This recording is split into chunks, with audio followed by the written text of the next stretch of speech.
আমরা যখন অনেক সময় প্রচার করি, আমরা সব সময় লোকজনকে ভয় দেখাই। এদিকে সদ্য সাবেক প্রধানমন্ত্রীর বেসরকারি শিল্প ও বিনিয়োগ উপদেষ্টা সালমান এফ রহমান প্রভাব খাটিয়ে দেশের সরকারি ও বেসরকারি 7টি ব্যাংক থেকে নামে বেনামে 36,000 কোটি টাকা ঋণ নিয়েছেন। এসব ঋণ নেওয়ার ক্ষেত্রে মানা হয়নি কেন্দ্রীয় ব্যাংকের কোনো আইন, পর্যাপ্ত জামানত নেই অধিকাংশ ঋণে। আবার বছরের পর বছর ঋণের অর্থ পরিশোধ না করে বারবার করেছেন পূর্ণ তফসিল। সব মিলিয়ে ব্যাংক খাতে তাসের রাজত্ব কায়েম করেছেন সাবেক প্রধানমন্ত্রীর এই বিনিয়োগ উপদেষ্টা। রাজনৈতিক বিবেচনায় এমন সুবিধা দেওয়া হয়েছে বলে জানা যায়। এসব অপরাধ জেনেও চুপ ছিল বাংলাদেশ ব্যাংক।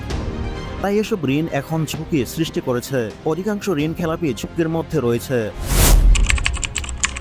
সালমান এফ রহমান রাষ্ট্রায়ত্ত জনতা ব্যাংক থেকে সবচেয়ে বেশি ঋণ বের করেছেন। এই ব্যাংকে বেশিরভাগ ঋণ ছিল তার বেনামে। এতদিন তার নামে জনতা ব্যাংকে থাকা ঋণ 10,000 কোটি টাকা দেখিয়ে আসছিলেন। সম্প্রতি বাংলাদেশ ব্যাংকের প্রতিবেদনে তার 29টি প্রতিষ্ঠানে ফান্ডেড ও নন ফান্ডেড 21,681 কোটি টাকা ঋণের তথ্য বেরিয়ে আসে। অন্যদিকে 2023 সাল শেষে জনতা ব্যাংকের বার্ষিক প্রতিবেদন অনুযায়ী ব্যাংকটিতে সালমান এফ রহমানের 2 প্রতিষ্ঠানে 23,070 কোটি টাকা ঋণ স্থিতি দাঁড়িয়েছে। এর মধ্যে বেক্সিমকো গ্রুপের 20,752 কোটি টাকা, ফান্ডেড 20,208 কোটি এবং নন ফান্ডেড 544 কোটি টাকা। ভ্যাট দায়মুক্ত থেকে লাভজনক ব্যবসা পরিচালনার বিশ্বস্ত সহযোগী দ্য রিয়েল কনসালটেশন, স্বচ্ছ ভ্যাট আইনে দক্ষ ন্যায্য ভ্যাট প্রদানে।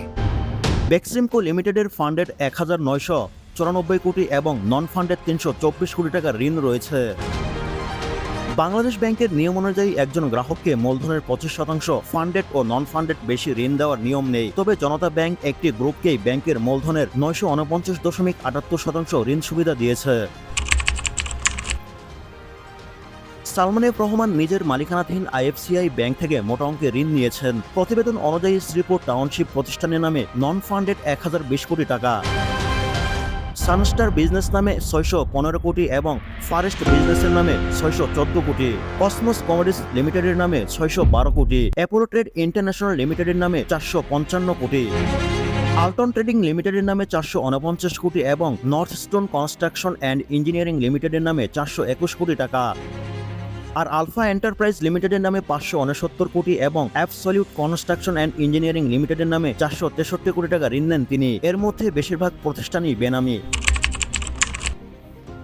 বেসরকারি খাতের ন্যাশনাল ব্যাংক থেকে সালমান এফ রহমানের নামে বেনামে ঋণ বের করে নিয়েছেন। ব্যাংকগুলো থেকে এসব ঋণ বহু বছর আগের, কোনো অর্থ পরিশোধ না করে নিয়মিত থেকে যাচ্ছেন তিনি।